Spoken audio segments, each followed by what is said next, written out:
The gala at Pemberton House had been arranged in aid of the Foundling Hospital, which was the kind of cause that allowed the wealthy to feel virtuous while drinking champagne and discussing each other's shortcomings. 300 guests filled the candlelit rooms, moving between the ballroom and the supper room and the long gallery where paintings had been hung for auction. The women wore silk and jewels, the men wore evening clothes and opinions, and in a corner of the supper room, near the tall windows that overlooked the darkened garden, 4 women were discussing the Duchess of Ashworth. "She is his greatest mistake," said Lady Fairfax.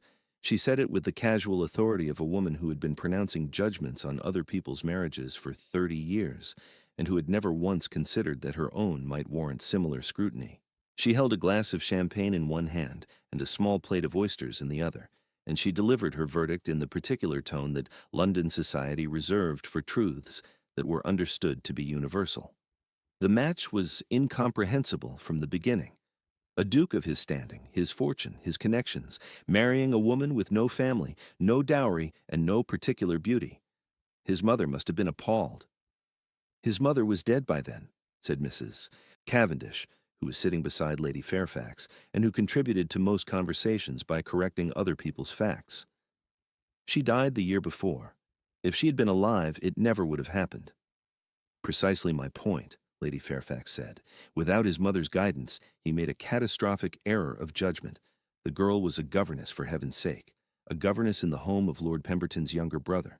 She had no connections, no accomplishments, no training for the kind of life a duchess is required to lead. And now, look at her." She gestured with her champagne glass toward the ballroom, where the Duchess of Ashworth was visible through the open double doors, standing near the edge of the dance floor in a gown of deep green silk. She stands at the side of every event. She barely speaks. She has made no effort to cultivate friendships among the women whose support she requires. She has hosted precisely one dinner in 2 years of marriage, and it was, by all accounts, a disaster. The soup was cold, the conversation was worse, and half the guests left before the pudding. "I heard the footman drop to tureen," added Lady Spencer, who was the youngest of the 4, and who participated in gossip with the eager enthusiasm of someone who had not yet learned to disguise her appetite for it. "I heard the Duchess attempted to discuss philosophy at the table," said the 4th woman, Mrs.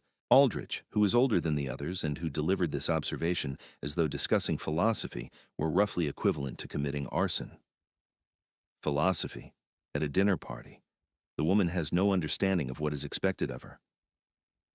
"She has no understanding of anything," Lady Fairfax agreed. "She is his greatest mistake, and the tragedy is that he is too proud to acknowledge it. He defends her. He brings her to events like this one, where she stands in corners looking lost, and he expects us to pretend that she belongs here." Lady Fairfax took a sip of champagne. "She does not belong here. She never will." The Duke of Ashworth was standing 11 feet away, behind a marble pillar, with his back to the 4 women and his hands clasped behind him. He had been there for approximately 4 minutes. He had come to the supper room to find his wife, who had excused herself from the ballroom 10 minutes earlier, with the quiet explanation that she needed air, and who he had expected to find near the windows, where she usually positioned herself at large events, because the proximity to fresh air helped her manage the particular anxiety that crowds produced in her, and that she had never, in 2 years of marriage, admitted to anyone except him. He had not intended to eavesdrop.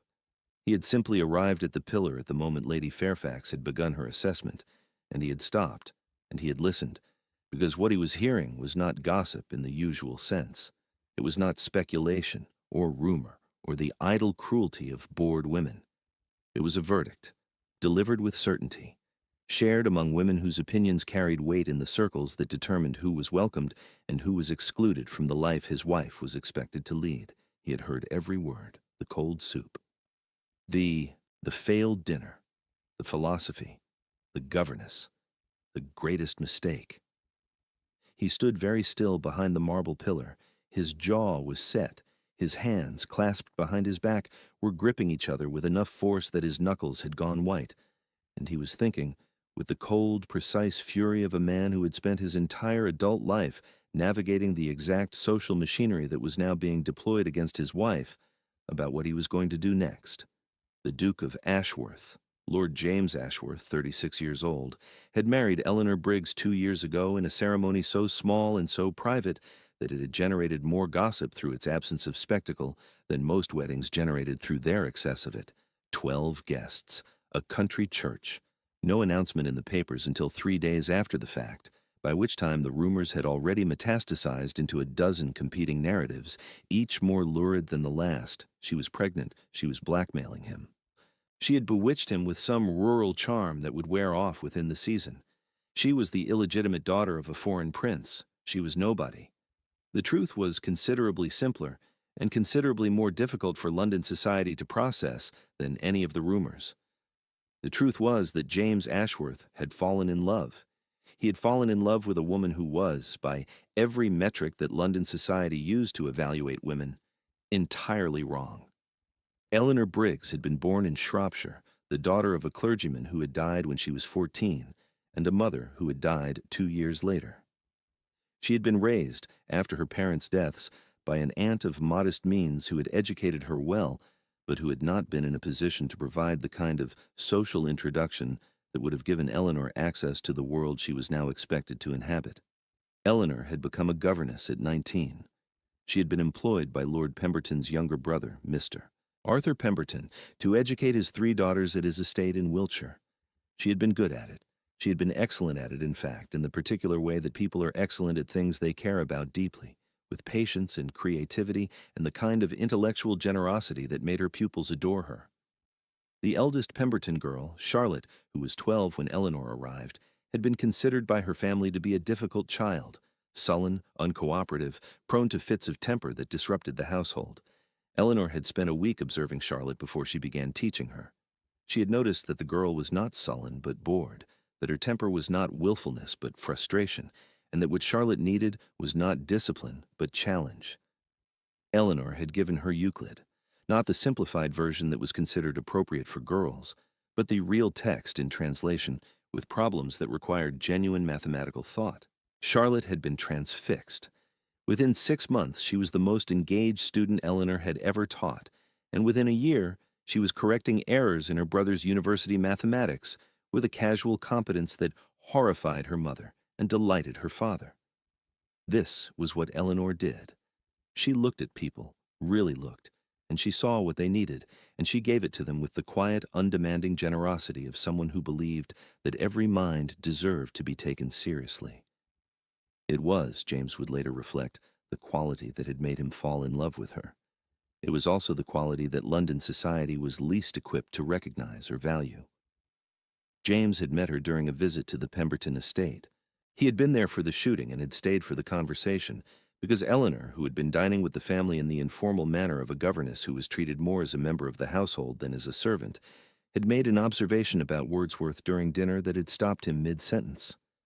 She had said that Wordsworth's poetry was not about nature, but about attention, that the radical act in his work was not the description of landscapes, but the insistence that ordinary things deserved to be looked at carefully. James, who had read Wordsworth at Oxford and had formed the standard gentleman's opinion that the poetry was pleasant but unremarkable, had found himself reconsidering everything he had previously thought about it in the space of 30 seconds. They had talked for an hour after dinner. They had walked in the garden the following morning and talked for 2 more hours. They had corresponded for 3 months after his return to London, letters that grew progressively longer and more personal, and that James kept in a locked drawer in his study because they contained, in Eleanor's careful handwriting, the most honest and intelligent observations about art, literature, philosophy, and human nature that he had ever encountered. He had proposed by letter. She had accepted by letter. And they had married in the country because Eleanor had understood, with the practical intelligence that characterized everything she did, that a London wedding would be a spectacle she was not equipped to manage, and that the scrutiny would begin soon enough without inviting it prematurely. The scrutiny had been immediate and unrelenting. Eleanor had arrived in London as the Duchess of Ashworth with no allies, no social training, and no understanding of the elaborate unwritten rules that governed the behavior of women in her new position. She'd understood abstractly that being a duchess would require social performance. What she had not understood was the scale of it, The morning calls that had to be made in specific order, the invitations that had to be answered within specific time frames, the elaborate hierarchy of who sat where at dinner and who was acknowledged first at balls and who could be spoken to before they had spoken to you. She had made mistakes.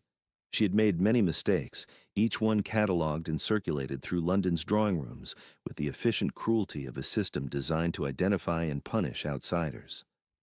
She had worn the wrong dress to Lady Pemberton's music hall, a simple muslin gown that would have been perfectly appropriate in Wiltshire, but that, in a London drawing room filled with silk and satin, marked her immediately as someone who did not understand the rules. She had curtsied incorrectly to a marchioness at her first ball, bending too deeply, which was a gesture reserved for royalty and which had produced a ripple of barely suppressed amusement among the women who witnessed it.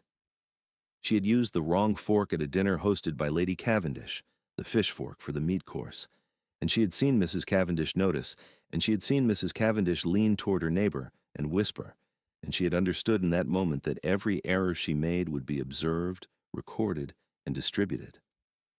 She had failed to return Lady Fairfax's morning call within the requisite 3 days.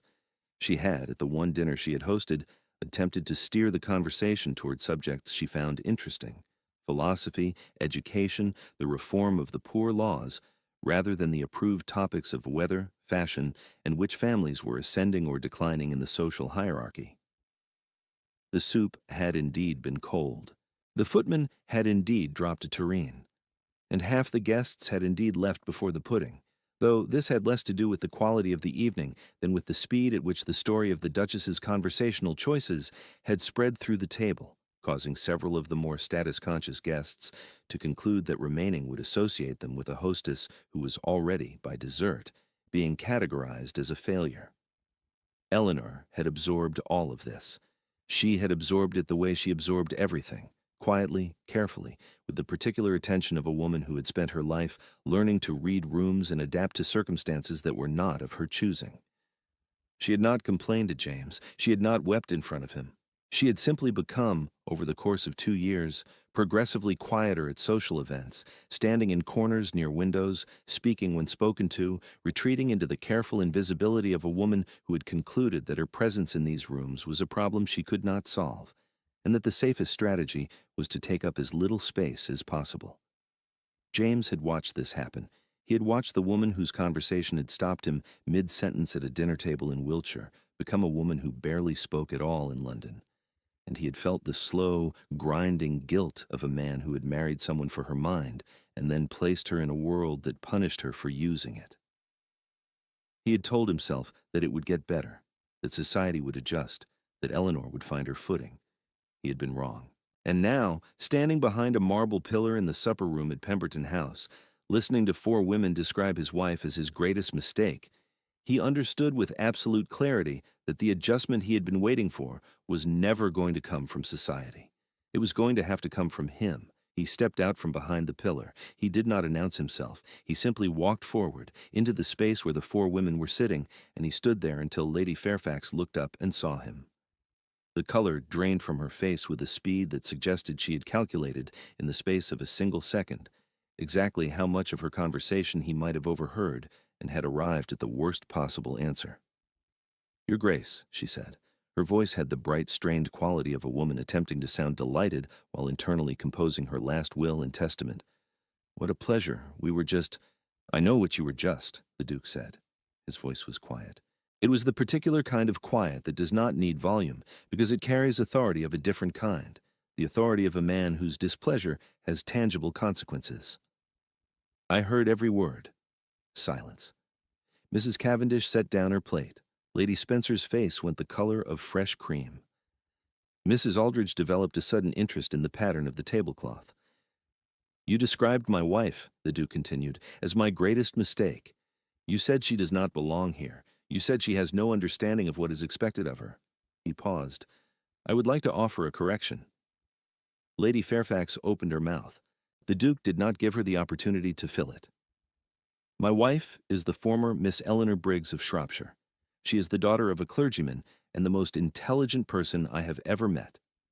Before our marriage, she educated 3 children with such skill that all 3 of them can now read Latin, discuss natural philosophy, and conduct a conversation of substance, which is more than I can say for the majority of the women in this room, including the 4 of you." Lady Fairfax's champagne glass tilted dangerously. She came to London with no connections, no social training, and no preparation for the kind of cruelty that passes for conversation among people who have nothing more interesting to discuss than other people's marriages. She has been mocked for her clothes. She has been excluded from morning calls. She has been punished for the unforgivable crime of attempting to discuss ideas at a dinner table. His voice had not risen. It did not need to. The supper room had gone very quiet. Other guests, drawn by the particular atmospheric shift that occurs when a duke is publicly angry, had turned to watch. "And despite all of this," the duke said, "she has conducted herself with more grace, more patience, and more dignity than anyone in this room has had the decency to notice. She has not complained. She has not retaliated. She has not done any of the things that you, Lady Fairfax, would certainly have done if you had been subjected to the same treatment." A pause. "My wife is not my greatest mistake. Marrying her was the single wisest decision I have ever made. My greatest mistake was believing that the people in this room deserved her presence." He turned. He walked out of the supper room. He did not look back. He did not wait for a response. He did not give Lady Fairfax the opportunity to recover her composure or to craft the kind of polished deflection that women of her social training were capable of producing under pressure. He simply left, and the silence he left behind him was absolute and lasted approximately 6 seconds before it detonated into the most intense round of whispered conversation the Pemberton House Gala had ever produced. Lady Fairfax sat motionless with her champagne glass tilted at an angle that was depositing a thin stream of wine onto the tablecloth. Mrs. Cavendish was staring at the space where the Duke had been standing with the expression of a woman who had just watched a building collapse and was still processing the structural failure. Lady Spencer had gone so pale that Mrs. Aldrich reached over and pressed a hand to her arm, which was either a gesture of comfort or an attempt to prevent her from fainting. The gossip that followed was not the usual kind, not the slow, savoring dissemination of someone else's misfortune.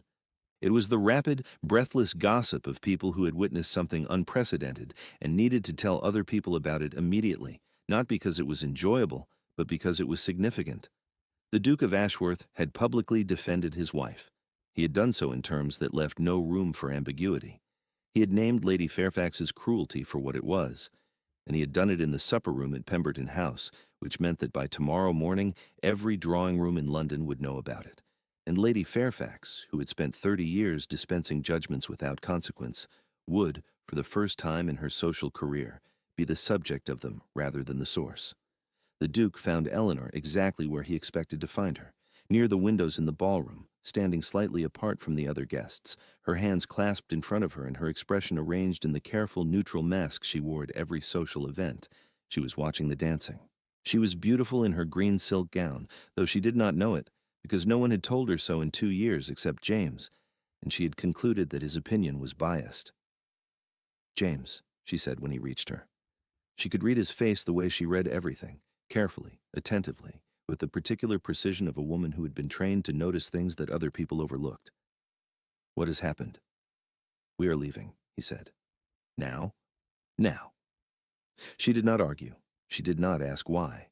She simply took his arm, and they walked out of the ballroom together, past the guests who were already beginning to register their departure, past the entrance hall where the footmen scrambled to retrieve their cloaks, and out into the cold night air where the carriage was waiting. They did not speak during the ride home.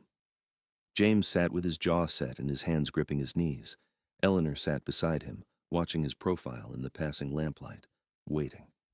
She was good at waiting. She had been waiting for 2 years. When they arrived at the Ashworth townhouse in Grosvenor Square, James helped her down from the carriage and walked her inside and stood in the entrance hall and said, "I owe you an apology." "For what?" Eleanor asked. "For bringing you to London? For expecting you to navigate a world that was designed to exclude you? For standing by while people who are not worth a fraction of your intelligence or your kindness made you feel that you were not enough?"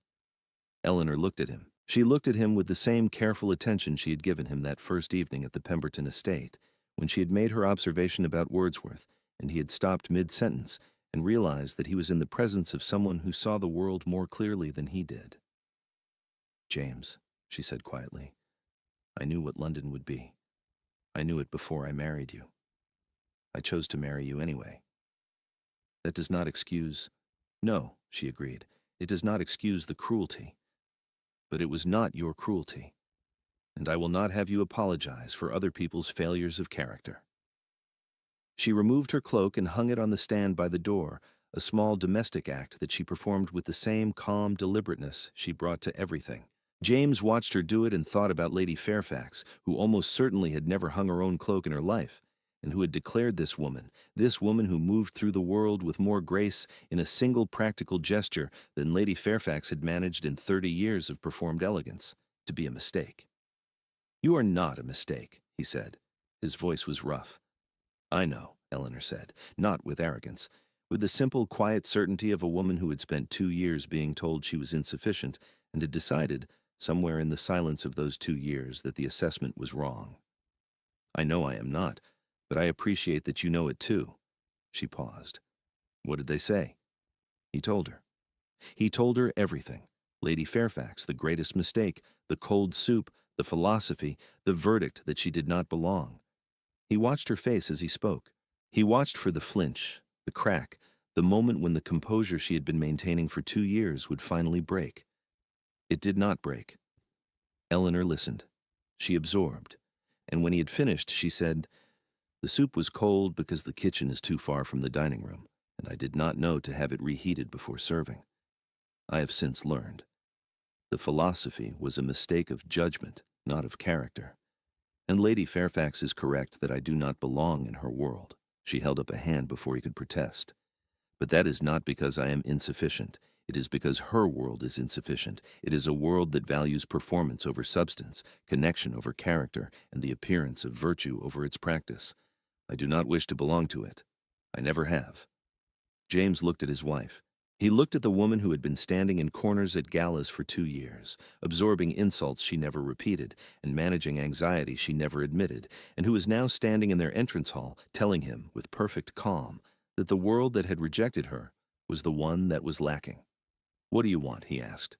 "I want to stop pretending," Eleanor said. "I want to stop attending events where my presence is tolerated but not welcomed. I want to stop making morning calls to women who despise me and hosting dinners for people who will mock me before the carriage has left the drive. I want to live the life I actually want, not the life that a duchess is supposed to want." "And what life is that?" "A quieter one," she said, "at Ashworth Park, with the library and the garden and the tenants who actually seem to like me, with time to read and think and perhaps to write. I have been thinking about writing, about education and how children learn, which is the only subject I know enough about to have something useful to say." She looked at him. "And with you, if you are willing to have a wife who is a duchess in name but a governess in temperament." James crossed the entrance hall. He took her hands. "I married you because you told me Wordsworth was about attention," he said. "I did not marry you so that you could make morning calls to Lady Fairfax." Eleanor smiled. It was a small smile, but it was real, and it was the first real smile he had seen from her in months. "Then we are agreed," she said. "We are agreed." They left London the following week. The packing took 3 days. Eleanor directed it with the calm efficiency that she brought to every practical task, sorting through 2 years of accumulated London possessions and deciding with brisk clarity what would come to Ashworth Park and what would be left behind. Most of the evening gowns stayed. The books came. The writing desk came. A small watercolor that a tenant's daughter had given her at Christmas came, carefully wrapped in cloth and placed in Eleanor's own trunk rather than in the household luggage. The departure was noted by society with the particular combination of relief and disappointment that accompanies the exit of someone who has been simultaneously pitied and resented. Lady Fairfax declared that the Duchess had retreated to the country because she could not manage London, which was accurate in the way that a clock with only one hand is accurate. It told part of the truth while missing the mechanism entirely. The fuller truth was that Eleanor had not retreated. She had chosen. She had looked at 2 possible lives, one in which she continued to perform a role she was not suited for in a city that did not want her, and one in which she built something real in a place where she could be useful. and she had chosen the second with the same quiet, decisive clarity with which she had once chosen to teach Charlotte Pemberton mathematics instead of embroidery. At Ashworth Park, Eleanor came alive. It was not a dramatic transformation. She did not suddenly become gregarious or socially confident or any of the things that London had demanded of her. She became instead more fully herself. She reorganized the estate library, which had been neglected for a generation, cataloging every volume and creating a lending system for the tenants. She established a small school for the estate children, teaching them herself 3 mornings a week with the same patience and creativity she had brought to her work as a governess. She began writing essays on education and child development that she shared first with James, and then, at his encouragement, with a publisher in Edinburgh who specialized in works on social reform. The essays were published under her own name. They were not widely read, but they were read by the people who mattered. Other educators, reformers, women who were attempting to build lives that did not conform to the narrow expectations of their class. She received letters. She answered everyone. The tenants liked her. This had been true from the beginning, though Eleanor had not recognized it, because she had been measuring herself against London's standards rather than her own. The tenant families visited her. They brought her problems, a dispute about grazing rights, a child who was struggling to learn to read, a widow who needed help navigating the poor laws, and she addressed each one with the same careful attention she brought to everything. She was not performing the role of Duchess. She was simply being useful in the way that she had always been useful, and the people around her responded to it. James watched this transformation with the quiet joy of a man who had finally stopped trying to make his wife fit a world that was wrong for her, and had instead allowed her to build a world that was right. He came to the school sometimes and sat in the back and listened to her teach. He read her essays before she sent them to Edinburgh and offered suggestions that she sometimes accepted and sometimes rejected with the firm, reasoned arguments that had made him fall in love with her in the first place. They were happy. Not in the performative way that London required, the visible attendance at the right events, the conspicuous display of marital harmony at balls and galas, but in the ordinary daily way that happiness actually works. They ate breakfast together. They walked the grounds in the mornings, even in winter, when the frost made the yew avenue crunch beneath their boots, and Eleanor wore a coat that was 2 sizes too large because it had been James's, and she preferred it to her own. They read in the library in the evenings, in chairs they had positioned close enough that their elbows sometimes touched, and they discussed what they had read with the genuine, unperformative interest of 2 people who found each other's minds endlessly interesting. They had 2 children, a daughter first, named Charlotte after Eleanor's favorite pupil, and a son 2 years later, named William after Eleanor's father. Eleanor taught them herself until they were old enough for formal tutors, and even then she remained involved, reviewing their lessons, supplementing their education with the kind of unconventional teaching that had transformed Charlotte Pemberton from a difficult child into a brilliant one. James watched his children learn from their mother, and he thought sometimes about Lady Fairfax's assessment, the greatest mistake, and he marveled at the profound miscalculation of it. The mistake had not been marrying Eleanor. The mistake had been believing that London's opinion of his marriage had any bearing on its actual quality. They argued about Wordsworth still, because Eleanor maintained that he was about attention, and James had come around to the view that he was about memory, and neither of them was willing to concede.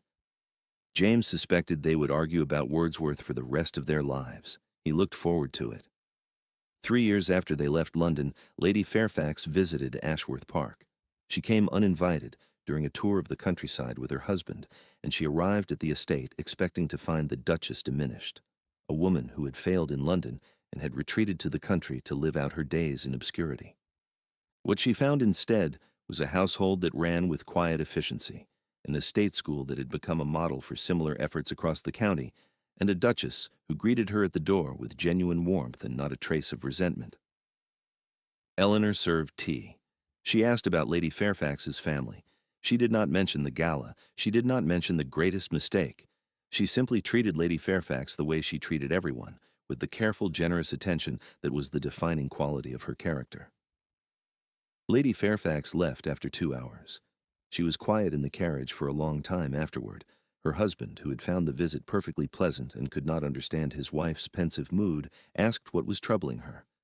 "Nothing," Lady Fairfax said. But that evening, in the inn where they were staying, she wrote a letter to Mrs. Cavendish. The letter was brief. It said, "I visited Ashworth Park today. The Duchess is well. The estate is beautifully managed. The Duke is devoted to her. I believe I may have been wrong about their marriage." It was, for Lady Fairfax, the closest thing to an apology she had ever committed to paper. Whether it was enough was a question that Lady Fairfax did not ask, and that Eleanor, who never saw the letter and would not have needed it if she had, would not have cared to answer. She was in the library when Lady Fairfax's carriage departed, helping a tenant's son with his Latin. The boy was 11, the son of the estate's head farmer, and he had arrived that morning with ink stains on his fingers and the particular expression of determined concentration that Eleanor recognized from years of teaching as the face of a child who wanted to understand something and was prepared to work for it. She had been working with him for 3 months. He was making progress. His pronunciation was improving. His grasp of grammar was solid. And he had that morning translated his first complete passage from Caesar without assistance, which had produced in him a grin of such unguarded pride that Eleanor had felt, watching it, the same rush of satisfaction she had felt when Charlotte Pemberton had solved her first Euclidean proof. This was the work. This was the thing she was good at, not the morning calls, not the galas, not the elaborate, exhausting performance of being someone she was not in rooms full of people who wished she would disappear. This, a boy with ink-stained fingers, a passage of Latin, the slow and patient work of helping a mind grow. This was what she had been made for. Her sleeves were pushed up and her hair was coming loose from its pins. She did not notice the carriage leave. She was busy. She was useful. She was, for the first time in her adult life, exactly where she belonged. And the Duke of Ashworth, who had walked past the library door on his way to the study and had paused to watch his wife teach, stood in the corridor for a long moment with an expression that Lady Fairfax, had she seen it, would not have been able to describe as anything other than what it was. Devotion, complete, unreserved, and entirely earned.